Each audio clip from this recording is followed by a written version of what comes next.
Maude Tellier a 27 ans. Elle vient de passer 1 an derrière les barreaux pour meurtre. Depuis quelques jours, elle est libre. Ça fait du bien de retrouver la liberté. Maude a tué Robert Pichon, 61 ans. C'était son voisin à Moyen-Moutier, dans les Vosges. C'est une histoire de fou. Il a essayé de me violer et je me suis défendue. Mais j'avais une manche de hache et je l'ai tapé avec la manche de hache. Elle s'accuse du meurtre. Le problème, c'est que le cadavre n'a jamais été retrouvé. C'est Olivier Benoît, son compagnon, qui aurait fait disparaître le corps. Olivier vient lui aussi d'être libéré après 1 an de prison. Je ressens la liberté déjà en plein visage. Quand ça fait 1 an que vous êtes en détention et que vous mettez le pied dehors, c'est plus du tout le même monde, c'est plus du tout la même vie. Mais comment le jeune couple en est-il arrivé là? Tout commence en 2001. Maude rencontre Olivier, qui l'entraîne dans l'alcoolisme et la toxicomanie. Je pense que moi je l'ai influencé un peu. Je pense qu'elle aurait quand même pris quelque chose. Elle prenait déjà quelque chose de toute façon, mais je pense oui, quand même, ça l'a influencé. Et souvent je lui disais de ne pas prendre tout, mais quand vous êtes là-dedans, c'est un enfer en fait. C'est un enfer. Ouais, on n'était pas bien, on était dans la drogue à fond, ça nous rongeait la tête. Il y a 3 ans, le couple s'installe ici à Moyen-Moutier, dans les Vosges. Ils sont marginaux et se lient d'amitié avec un voisin qui vit seul, Robert Pichon. On l'emmenait faire les courses, c'était plutôt pour l'aider. Il faisait des petits travaux chez lui, Olivier, il l'aidait un peu, c'était pour l'aider, il était malade. Ils s'entendent si bien avec lui qu'ils montent ensemble une escroquerie à l'assurance. Ils organisent un faux cambriolage dans la maison de Robert. En fait, parce que Pichon, au départ, il a des gros problèmes bancaires. Et nous, on le rencontre, Pichon, c'est le voisin. Et nous, comme on n'est pas trop avec notre famille, il fait de problèmes de drogue, on est un peu à l'écart. Et lui, il est alcoolique, il n'a plus trop de famille, parce qu'au départ, on ne sait pas tout ça, je veux dire. Ses filles, ses enfants, en se disant qu'il lui a fait la misère. Mais on l'avait pris, moi je l'avais pris en pitié, en fait, le bonhomme-là. Et ce qui s'est passé, c'est qu'il voulait mettre le feu à sa... Un jour, en discutant, il me dit qu'il veut mettre le feu à sa maison.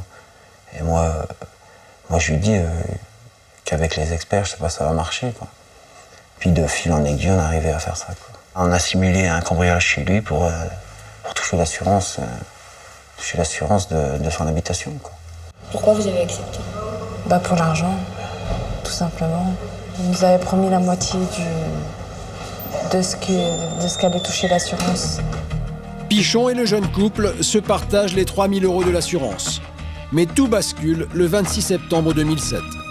Ce matin-là, Maude et Olivier invitent Robert Pichon à les accompagner dans la maison de campagne de la mère d'Olivier pour y couper du bois.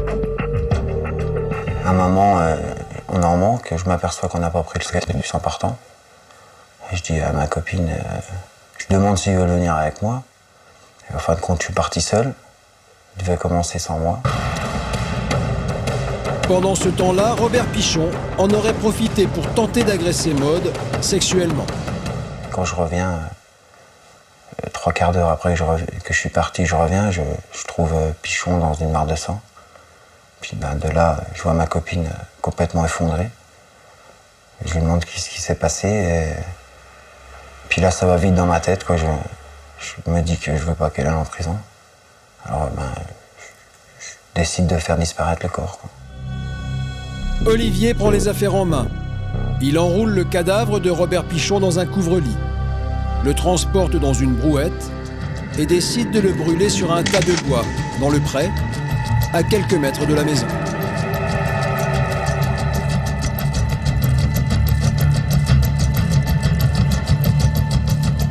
En fin de compte, j'ai fait un bûcher, quoi. J'ai fait un bûcher avec 5 stères de bois et voilà.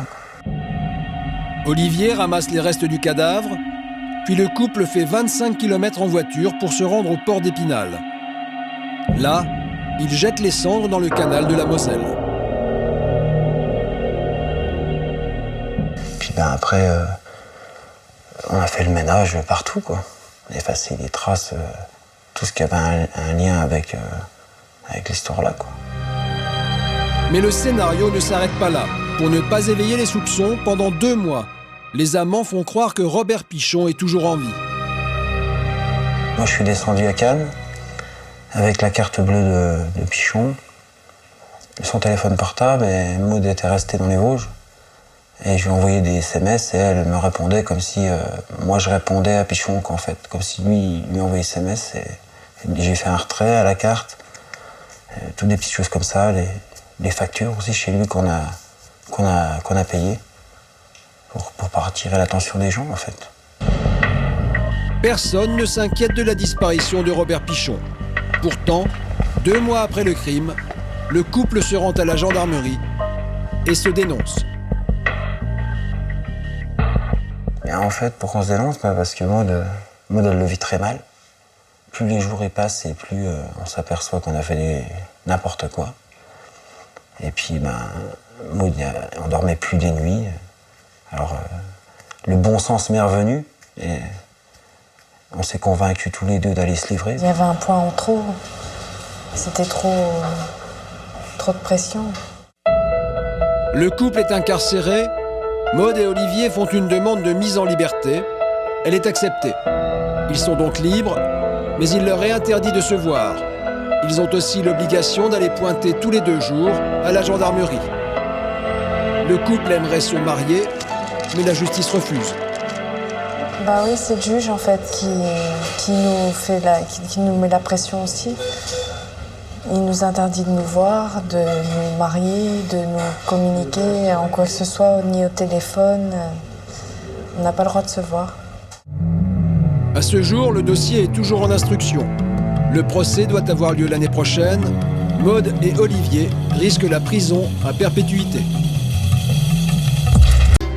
Francis Spinner, 55 ans, 35 ans de carrière.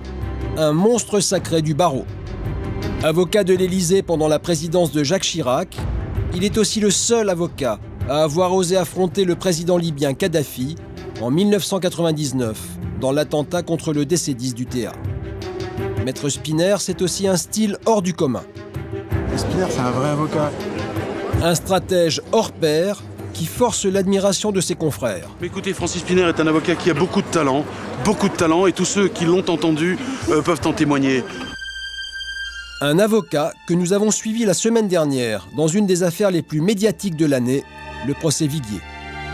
Comme chaque matin depuis 3 semaines, Maître Spinner se rend au palais de justice d'Albi.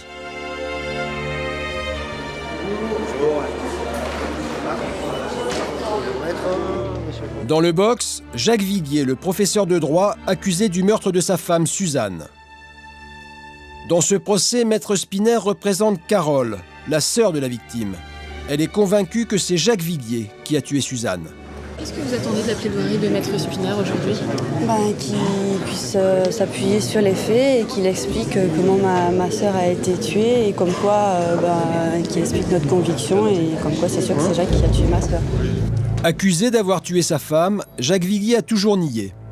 Acquitté en première instance, il est rejugé aujourd'hui à la demande du parquet. Lorsque Suzanne disparaît mystérieusement du domicile conjugal le 27 février 2000, Jacques est le dernier à l'avoir vue.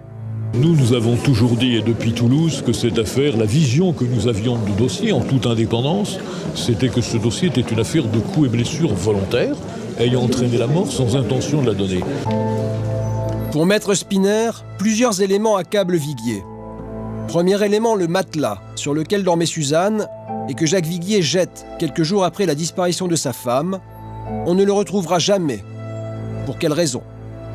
Deuxième élément troublant, le trousseau de clés de Suzanne, que l'on retrouve à l'intérieur de la maison. Si Suzanne est partie de son plein gré, comment a-t-elle fait pour ouvrir la porte et sortir sans ses clés ?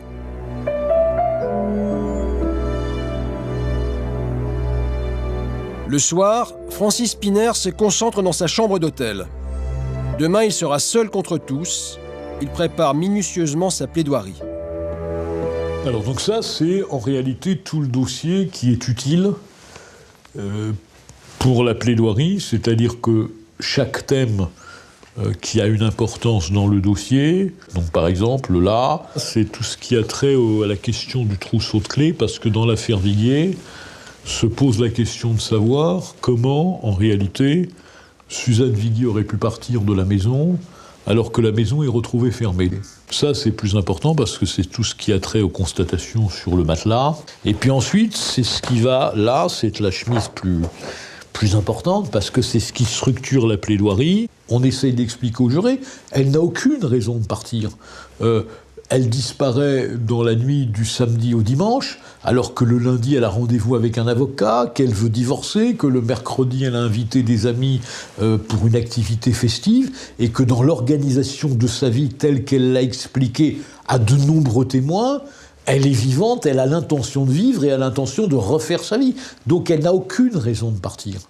Et donc si elle n'est pas partie volontairement, c'est qu'évidemment, elle a disparu parce qu'elle est morte et parce qu'elle a été tuée. Francis Spinner maîtrise parfaitement ses dossiers. Il a toute sa plaidoirie en tête. Il n'écrit jamais rien à l'avance. Vous ne dormez pas les veilles de plaidoirie? C'est-à-dire, je plaide beaucoup la nuit. C'est-à-dire, vous êtes dans votre lit, vous dites tiens, je pourrais dire ça, non, je pourrais commencer, non, ça c'est pas bon. Donc, ah bah non, tiens, ça, plutôt ça, voilà. Le lendemain matin, au palais de justice d'Albi, Maître Spinner est stressé. Dans quelques minutes, il va prendre la parole. C'est difficile parce que quand vous devez être à un moment de plaider une affaire importante, c'est vrai qu'à un moment donné, vous avez envie d'être isolé. Donc moi, à un moment donné, je suis dans la bulle et voilà.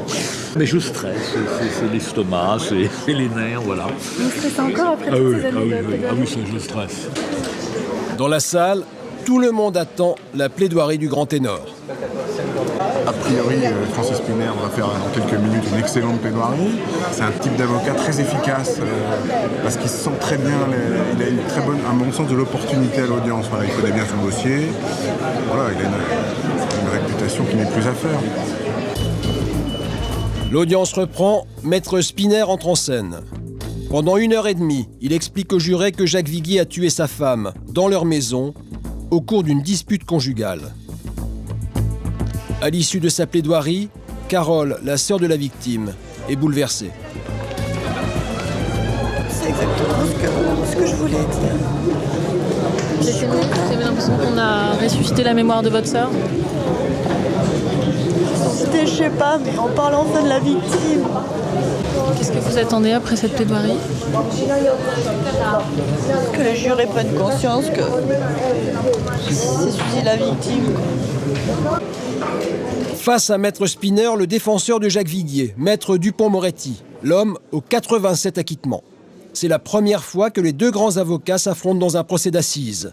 Un événement très attendu. Dupond-Moretti Spinner, c'est une belle affiche, oui, bien sûr. Mais ce qui est amusant aussi, c'est que les deux, visiblement, s'apprécient bien en audience. Ils se sentent, vous savez, c'est comme les grands fauves qui sentent qu'ils sont de la même catégorie. Ça va être un bel affrontement. Maître Dupond-Moretti va plaider l'absence de cadavres et de preuves pour tenter de faire acquitter Jacques Viguier. De retour à son hôtel, Francis Spinner s'interroge. Non, ce qui est terrible, c'est quand vous avez terminé, vous vous dites maintenant, je sais que la plaidoirie que je devrais faire. Parce que vous voyez ce que vous avez oublié, vous oubliez toujours quelque chose, et vous vous dites, ça y est, maintenant je serai prêt, je pourrai recommencer. Donc ça, c'est le côté agaçant, parce qu'il n'y a pas de deuxième prise et il n'y a pas de deuxième chance. Vous pensez que ça va se passer comment maintenant? Moi, je suis pas pessimiste, mais je suis pas optimiste non plus, je veux dire. Je pense que... D'abord, Jacques Viguier a été acquitté en première instance, donc c'est vrai qu'il part avec un préjugé favorable. Puis je pense que l'absence de corps, c'est quand même dans un délibéré quelque chose qui peut revenir très fort. Donc je suis d'un optimisme très très mesuré. Le lendemain matin, retour au palais de justice. Le verdict va être rendu. 15 à 20 ans de prison ont été requis contre Jacques Viguier. Maître Spinner est tendu. Cela fait 5 heures que les jurés se sont retirés pour délibérer. Vous savez, moi je fais plus de pronostics sur la longueur des délibérés parce que j'ai tout vu. Cela dit, je pense qu'il y a souvent un signe. Quand vous rentrez, si vous voyez les jurés ne pas regarder Viguier, avoir la tête baissée, c'est en général qu'ils ont condamné. Quelques minutes plus tard, Jacques Viguier est acquitté. Il savoure sa victoire avec ses enfants, sa famille et ses amis.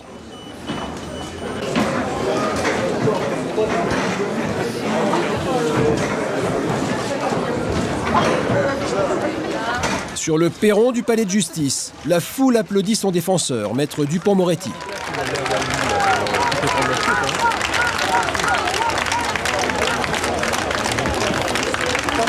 Francis Spinner est déçu. L'affaire est finie. Personne ne saura ce qui est arrivé à Suzanne Viguier. Maître Dupond-Moretti, son adversaire dans ce procès, tient à lui rendre hommage. Francis Spinner est un avocat qui a beaucoup de talent, et tous ceux qui l'ont entendu peuvent en témoigner. C'est pas un combat d'avocats, c'est pas un combat c'est pas un concours d'éloquence, la cour d'assises, c'est tout sauf ça.